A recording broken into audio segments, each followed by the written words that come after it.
Ashama hordoftoota masiitu bakka jirtanitti nageenyi waaqayyo isiniif haa baay'atu isiniin jedha. Nyaanni har'aa waliin ilaallu kana fakkaata. Naan gadhuma viidiyoo kootitti daawwadha.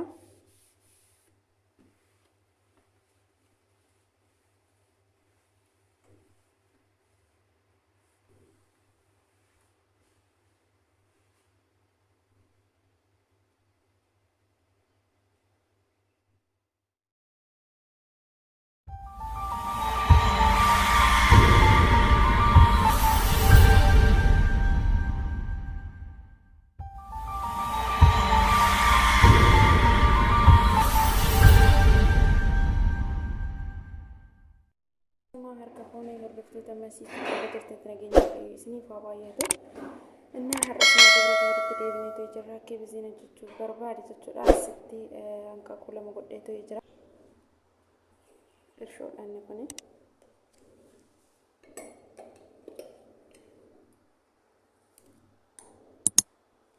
Baking powder.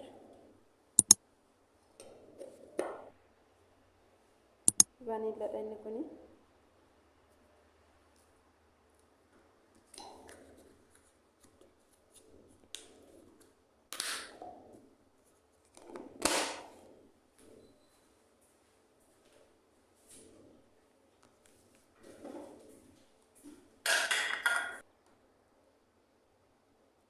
Hair powder,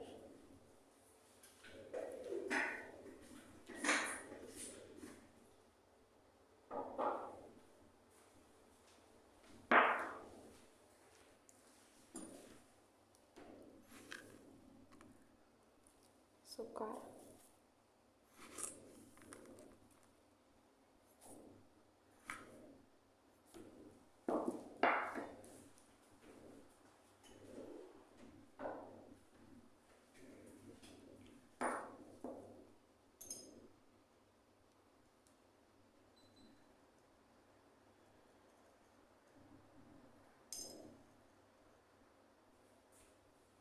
solid,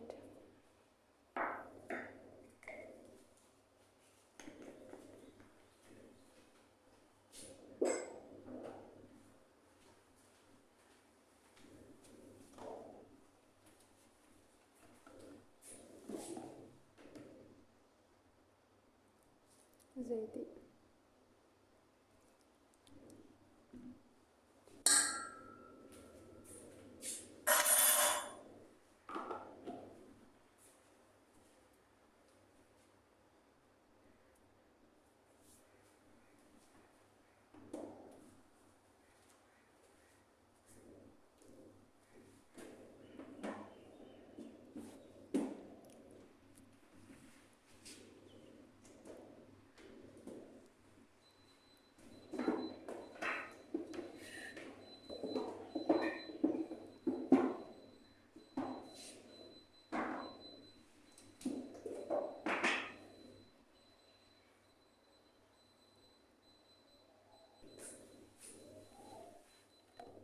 daakuudhaan kuni.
fakkaata kana.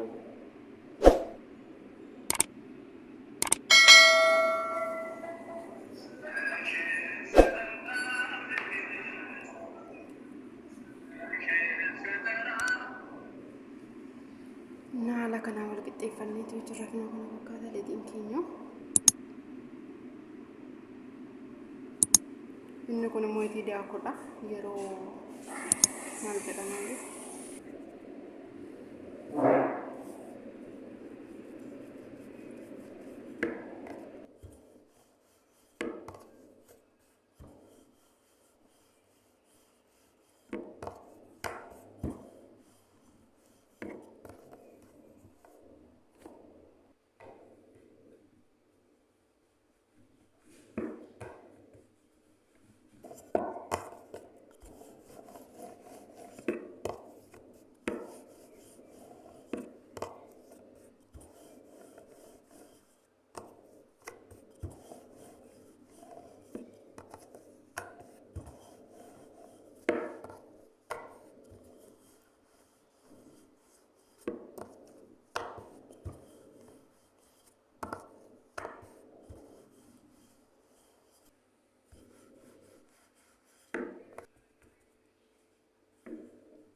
kan haala kana waliin mareetee jira kana baay'ee xabbasee asitti qorshaa qopheeffadhee irratti muutii zayitii godhadheetu jira. Hanga zayitiin na waquu na beekama.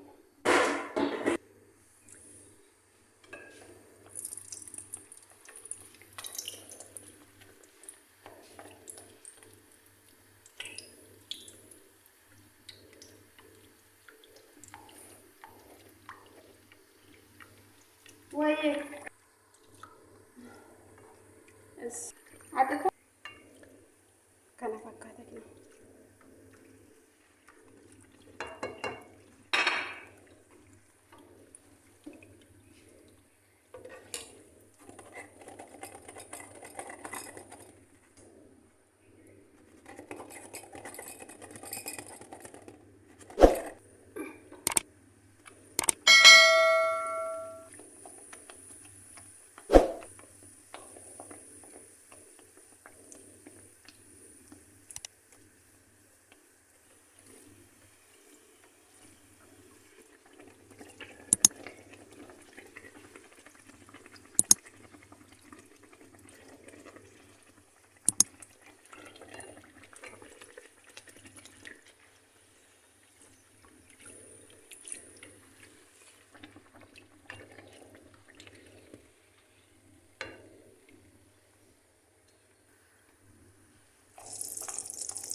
Nah kan akkana goonuti akka maal ta'uufis akka boqoquufiiti akkasuma jedhama maal jedhama akkasuma kinoo akka akkanatti ta'uufi jechuudha.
fakkaata kibziin keenya irraa jira ammoo akkuma baay'ee akkuma argitan naqallaalidha nama hin dhibu jechuudha fi keessattuu nyaata hojjetamuu danda'udha. Nyaata baay'ee salphaa ta'e. እና ቻናሌ ኮ ሰብስክራይብ ላይክ ሼር gochuun na jajjabeessaa akkasumas yaada qabdan koomentii irratti naaf qooduu hin dagatinaa. Hanga nyaata birootiin yeroo biroo walitti deebinutti nagaan naaf tura.